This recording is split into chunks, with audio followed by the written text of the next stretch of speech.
This video contains news and analysis related to a recent terror attack in Kashmir. The content may include sensitive visuals and discussions that could be distressing to some viewers.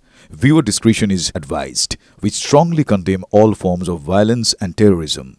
The purpose of the content is solely to inform and create awareness based on verified reports. এই মুহূর্তে আমাদের সঙ্গে স্টুডিওতে strategic expert Shubhashis Bandyopadhyay রয়েছেন। স্বাগত আপনাকে।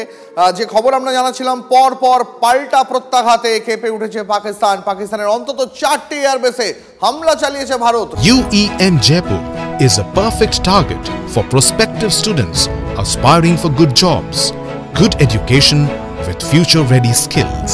রাওয়ালপিন্ডিতে নূর খান এয়ারবেসের সামনে অন্তত 5 জায়গায় বিস্ফোরণ হয়েছে। চাকবালে মুরিদ এয়ারবেসের কাছেও ঘটেছে বিস্ফোরণে কেঁপে উঠেছে শোরকোটের রাফিকি এয়ারবেসও।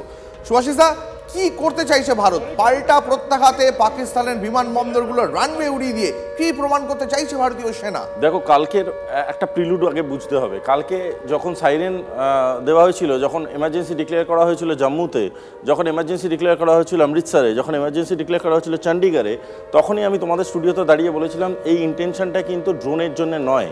এই ইন্টেনশনটা এই কারণে ছিল কারণ ভারতবর্ষের কাছে সম্ভবত ইন্টেল ছিল যে পাকিস্তান এয়ারফোর্সকে ব্যবহার করবে এবং খুব শিগগিরই সেই এয়ারফোর্সকে ব্যবহার করে পাকিস্তান কিছু অযাচিত অ্যাটাক করবে। প্রথম কথা বুঝে নাও, প্রিন্সিপাল বা ডকট্রিন অফ ওয়ার যেটা পাকিস্তান ফলো করছে সেটা কিন্তু কোনো মতেই কোনো জায়গা থেকে অ্যাপ্রুভড একটা ডকট্রিন নয়।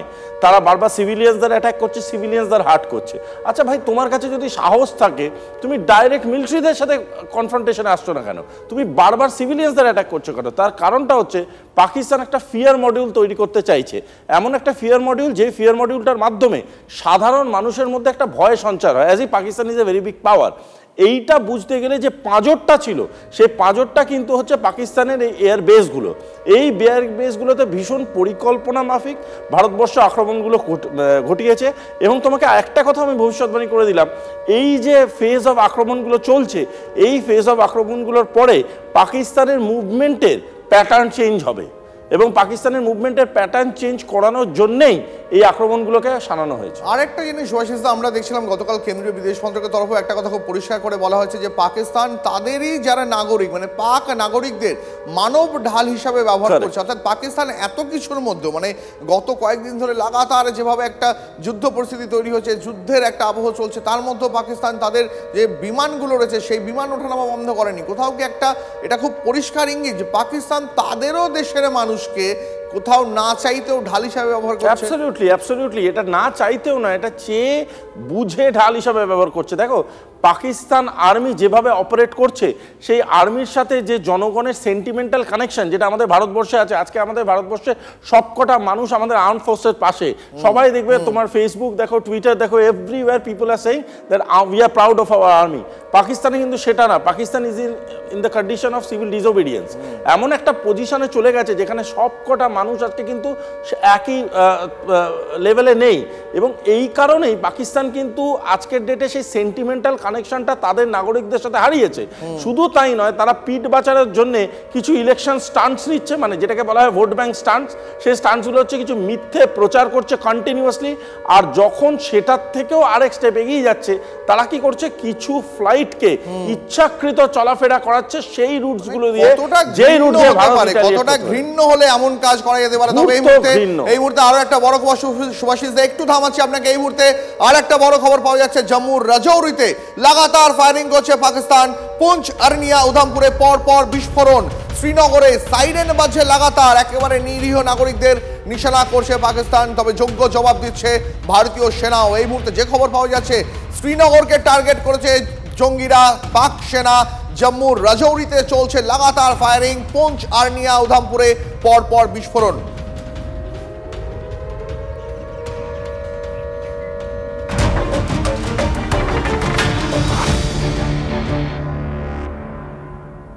এই মুহূর্তে আরো একটা বড় আপডেট আসছে, পাকিস্তানের এই ধরনের কাপুরুষোচিত হামলায় এক নিরীহ ভারতীয় নাগরিকের মৃত্যু। রাজৌরিতে পাকিস্তানের গোলায় 3 জনের মৃত্যু হয়েছে। রাজৌরির এক পুলিশ কর্তাও রয়েছে নিহতদের তালিকায়, রয়েছে এক শিশুও।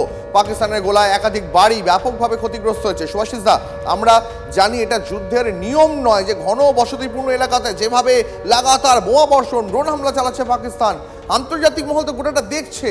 অফকোর্স দেখছে, এবং সব থেকে বড় কথা, আমি তোমাদের স্টুডিওতেই কালকে একটা কথা বলেছিলাম, পাকিস্তান ভীষণ শর্ট টার্ম ভাবে পাকিস্তানের কার্যকলাপগুলো লক্ষ্য করো, তার মধ্যে কোনো লং টার্ম থিঙ্কিং নেই, কোনো অ্যানালিটিক্স নেই, তার মধ্যে এটাও নেই যে আজকের ডেটে দাঁড়িয়ে যাদের কাছে হাত পেতে বাটি পেতে টাকা চাইছি সেই সবকটা অর্গানাইজেশনস কিন্তু তাদের অ্যাক্টিভিটি ডিউরিং দ্য ওয়ার লক্ষ্য করছে।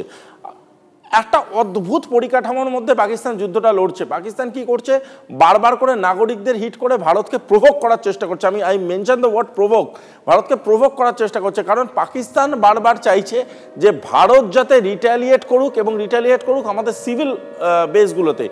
ভারত সেই যুদ্ধটা লড়বে না। ভারত যেটা করবে সেটা হচ্ছে এবার বড় সড়ো রিটালিয়েশন করবে, কিন্তু পাকিস্তান সামরিকদের উপরে করবে।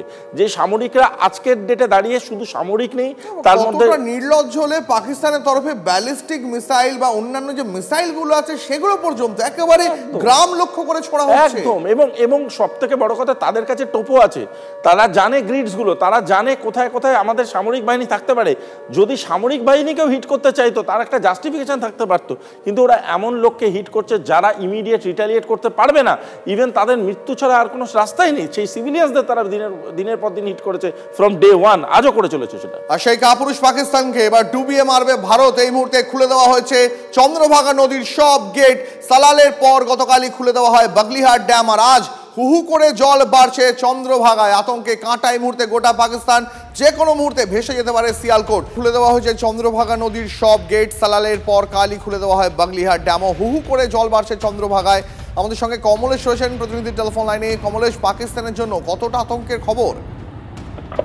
দেখো, পাকিস্তানকে ঠিক দুটো স্ট্র্যাটেজিতে এখানে নেওয়া হচ্ছে। একটা হলো মাঝে আমরা দেখিয়েছিলাম সালাল এবং বাগলিহার এই দুটো ড্যাম, তার সমস্ত দরজা বন্ধ করে দেওয়া হয়েছিল। এমনিতে এগুলো জলবিদ্যুৎ তৈরি হয়, বিরাট বড় যে রিজার্ভার রয়েছে এমন নয়, কিন্তু সবকটা দরজা বন্ধ করে দিলে একটা বিপুল পরিমাণে জলরাশি জমা হচ্ছে।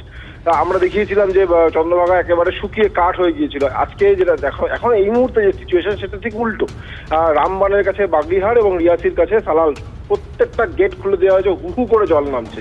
এবং এই জল নামার যে বিপদটা পাকিস্তান বুঝবে সেটা হচ্ছে এই যে জল নামা, আমরা তো এখন খবরটা দেখাচ্ছি, কিন্তু জল নামছে অনেক আগে থেকে, যে খবরটা পাকিস্তানকে দেওয়া হয়নি। যেহেতু সিন্ধু জল চুক্তি থেকে ইন্ডিয়া এই মুহূর্তে স্থগিত করে দিয়েছে, ফলে এই আগে চুক্তি অনুযায়ী যে খবরটা জানানো হতো, ওপর থেকে জল যখন নিচে নামে, সেই জল যদি নিচে না জানানো হয় তারা সেখান থেকে সরে যাওয়ার সময় পায় না।